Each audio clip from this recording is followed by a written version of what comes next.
تعالوا نسوي أطيب حلو سهل وسريع ولذيذ يفيدكم ورا الفطور. راح أجيب عجينة البيف باستري اللي هي نفسها عجينة الكاهي. أجيب قطعتين من ذني الكبار، ممكن القطع الصغار تحطون أكثر من واحدة حسب اللي أنتوا تحبوه، وأحاول أخليهم قطعة واحدة بالشيبق.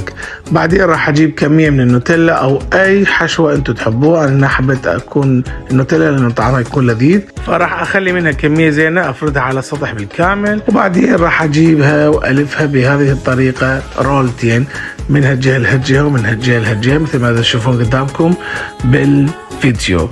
بعدين راح أجيب سكينة وراح أقطعها إلى قطع نوعا ما صغيرة بهذا الشكل، وأصفطها بصينية الخبز، وأضيف عليها شوية من الزبد والحليب أخبطهم سوا، وأدهن الوجه، وأضيف عليهم شوية من الشكر حتى تعطيني طعم كريسبي. تدخل للفرن تقريبا 10 إلى ربع ساعة. أزينها بالسكر بودرة، طعمها مخيف، سهلة وسريعة ولذيذة جدا، لازم تجربوها.